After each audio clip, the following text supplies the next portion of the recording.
We have widespread light snow flurries here in Sioux Falls and across much of the KELOLAND region. You can see a few flakes in the sky there. They will continue tonight. We'll have little or no accumulation. Otherwise, our overnight low in Sioux Falls, 3. Aberdeen with a partly cloudy sky, low of 1. 10 with those flurries in Pierre. Rapid City windy and 14 degrees. During the day tomorrow, it will be partly to mostly sunny here in eastern KELOLAND, but cold. High just 19 in Sioux Falls with a northwest breeze. 20 in Aberdeen. Flurries 22 in Pierre. At Rapid City, breezy 28 degrees. Temps will warm up for the weekend, and it'll be especially warm next week. We'll talk about all that in just a bit. KELOLAND News starts now. Live from KELOLAND Media Group. KELOLAND News, first at 4. Coming up, the special visitor South Dakota firefighters had while fighting wildfires in Southern California. Plus, the swim meet coming to Sioux Falls this week. And we're going to take you to Minneapolis for the Pond Hockey Championships. Good afternoon, and thanks for tuning in to First at 4. I'm Don Jorgensen. And I'm Kelly Volk. Just coming into our newsroom, authorities are at the site of a future prison in Lincoln County investigating possible explosives. We'll have more information as soon as it becomes available. Meanwhile, South Dakota fire crews received a special visitor in Southern California Monday afternoon. According to a Facebook post from the South Dakota Department of Public Safety, Prince Harry stopped to ask questions and talk with the group. 3 volunteer fire departments, Whispering Pines, Blackhawk, and Fairburn, are part of a task force assisting with the fight against the Southern California wildfires. We reached out to try and talk to the firefighters about meeting Prince Harry, but officials told us that they were busy fighting fires. Well, diners in Sioux Falls will have a chance to put their taste buds to the test as another food battle begins next month.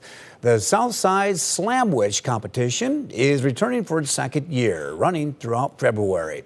The competition brings together Southside Sioux Falls restaurants to showcase their most inventive and mouthwatering sandwiches. The competition stretches from restaurants located south of 41st Street. And it's comfortable enough out to head out and maybe go to some restaurants and chicken tonight. Noodle soup. Sounds really good to me. Yeah, temperatures have been warming. Actually, temperatures warmed overnight. And right now, we are in the 30s. Now, a couple things about that. Number one, we've got a brisk wind out there, so it doesn't feel that great, even though our temperatures are above normal. Second thing is, we have a few snowflakes in the air. Have a look at the falls of the Big Sioux, frozen solid. You see the occasional sparkle there in the screen? That is those snow flurries, and they will continue tonight, but just little or no accumulation. You can see they're just the occasional flurries going on. In Watertown, a little skiff of snow there. Temperature 16, north wind at 18 miles per hour. In the Huron area, we're getting some of those light snow flakes as well. 24 in Huron with a north wind at 19. Out to the west, Rapid City also getting some snow flurries. 29 degrees right now, northwest wind 34 miles an hour. There's where the radars are picking up on these really light snowflakes. You can see it pretty widespread, and they're really light, and they will continue here during the overnight hours. Aberdeen will see an end of whatever's going on there. So we got some colder air dropping down from the north, and it is that colder air that's going to envelop us tomorrow. Right now, we're in the low 30s here in eastern KELOLAND, the teens up to the north, and that's where the cold air is going to be coming from. For tonight, low 3 in Sioux Falls with those flurries, 1 in Aberdeen, 10 in Pierre, 14 with the light flurries in Rapid City. Then tomorrow, it'll be partly to mostly sunny here in eastern KELOLAND, 19 the high in Sioux Falls, Aberdeen partly cloudy, 20 with a northwest breeze, Pierre 22, Rapid City 28 degrees. So tomorrow will be colder, but temperatures are going to shoot right back for Friday, and the weekend looks mild as well. We'll talk about that in just a few minutes. All right, thanks, Jay. The Sioux Falls swim team will host more than 500 swimmers from across the region this weekend during its January invite at the Midco Aquatic Center. The team's head coach says that it's an opportunity to compete in front of home fans and to prepare for next month's state championships. We're about a month out from our championship meets. And so, we're trying to just take our temperature this weekend to see where our kids are at. Leading up to that, hopefully we get some new kids qualified for state. And, so right now it's all just working on, the details about how we're coming in and out of our walls and working our turns and just really kind of making sure they're mentally ready. The swim meet starts at 4:30 Friday at Midco Aquatic Center and continues through the weekend. We're going to tell you why the Sioux Falls swim team has experienced an increase in numbers in recent months tonight on KELOLAND News. Well, after warm winter weather cut their event short last year, organizers of the U.S. Pond Hockey Championship say the ice this year is some of the best they've seen. John Lordson with our CBS affiliate in Minneapolis shows us the changes at Lake Nokomis to accommodate teams and fans.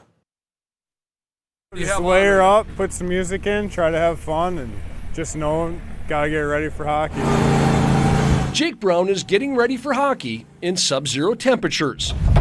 He's part of T-Rex Rinks, which has been tasked with helping to first clear off snow on Lake Nokomis and then build rinks for skaters and walking paths for fans. This morning, the Bobcat froze up. The snow bosses work awesome, luckily in the cold, but changing them out, your hands freeze half the time. He hopes his efforts in the deep freeze are appreciated by the 280 teams showing up this week to play in the U.S. Pond Hockey Championships. Even though the forecast looks much more favorable compared to a year ago, organizers have made a few changes to make sure things run smoothly. January temperatures in 2024 reached 40 degrees, and the ice got so wet that the tournament was cut short. Last year was a different beast. We had a quick freeze and then it warmed up, so we lost that second weekend. Organizer Jesse DeLoret says that was part of the reason why everything has been combined into 1 week. The puck drops Wednesday and the finals will be Sunday, instead of trying to play in slush and slop for the 20th anniversary of the event. Teams will be skating on some of the best ice they've seen in years, all thanks to the bitter cold. Playing conditions is going to be great. I mean, it might be in the, low, maybe 10 to 15 degrees in the morning, but in the afternoons, 25 degrees. So you can't ask for better. It's hockey the way nature intended. We always like to say that, and it's going to be a heck of an event. In Minneapolis, John Lordson, WCCO News. This will be the 20th anniversary of the U.S. Pond Hockey Championships. They're expecting around 2,700 skaters from across the world.